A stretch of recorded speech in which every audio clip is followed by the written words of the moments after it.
Nous démarrons la séquence numéro 8 qui porte sur un genre littéraire que nous n'avons pas encore étudié, c'est le genre théâtral.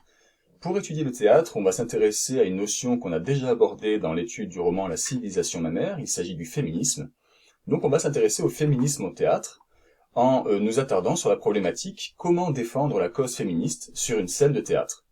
Donc je vais vous proposer plusieurs textes et extraits vidéo aussi pour répondre à cette question. On va commencer par une séance d'introduction. Alors je vous demande de prendre une feuille, vous écrivez en rouge le titre de la séquence, séquence numéro 8, le féminisme au théâtre, 2 ou 3 lignes en dessous le titre de la séance, introduction à l'étude du genre théâtral. Alors cela ira à la partie 1 de votre classeur, comme d'habitude. Ce qui est en italique, ne le recopiez pas, ce sont simplement mes consignes pour vous aider à bien suivre ce que je vous demande et à comprendre mes attentes. Je vais vous proposer de faire un bilan pour démarrer là sur vos propres connaissances, vos propres représentations de ce que c'est que le théâtre. Quels sont les mots que vous associez à ce genre littéraire? Qu'est-ce que ça vous évoque? Je vais vous proposer donc de faire une carte mentale. Vous savez que c'est la modalité de présentation que je privilégie, mais si vous n'aimez pas cela, aucun problème. Vous pouvez très bien faire des remarques introduites par un tiret, vous les mettez les unes en dessous des autres, il n'y a aucun souci. Donc pour vous accompagner dans votre réflexion, je vais vous proposer un extrait de texte de Sophocle. C'est une pièce du 5e siècle avant Jésus-Christ, extrait de la pièce Antigone, qui est une pièce très célèbre parce qu'elle a été reprise notamment par deux auteurs, deux dramaturges, c'est-à-dire des auteurs de théâtre français du 20e siècle, Jean Cocteau et Jean Anouilh. Et donc là, l'extrait que je vous propose est assez court. Il présente deux sœurs, Ismène et Antigone, qui dialoguent. Antigone a décidé d'aller enterrer son frère malgré l'interdiction du roi Créon, qui a obligé la population à laisser le corps pourrir en dehors de la ville.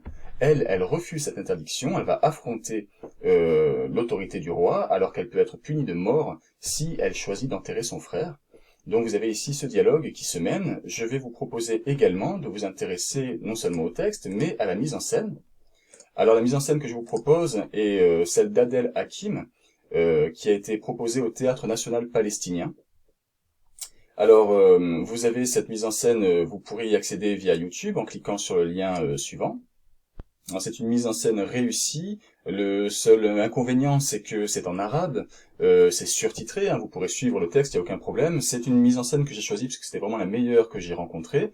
Peu importe, à la limite, si le texte n'est pas en langue française, puisque ce qui m'intéresse, c'est que vous voyez vraiment là le spectacle.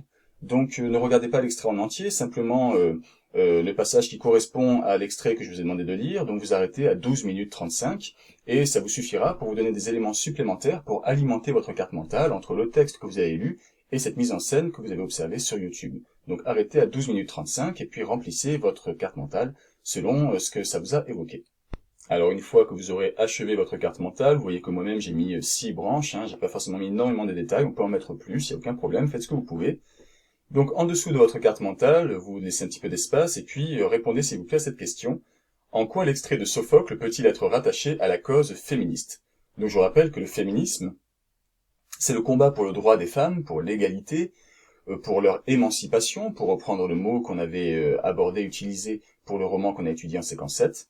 Donc voilà, une réponse de quelques lignes, inutile de faire très long, mais sous la carte mentale, vous noterez donc votre court paragraphe de réponse, et ensuite vous regardez s'il vous plaît la vidéo du corrigé.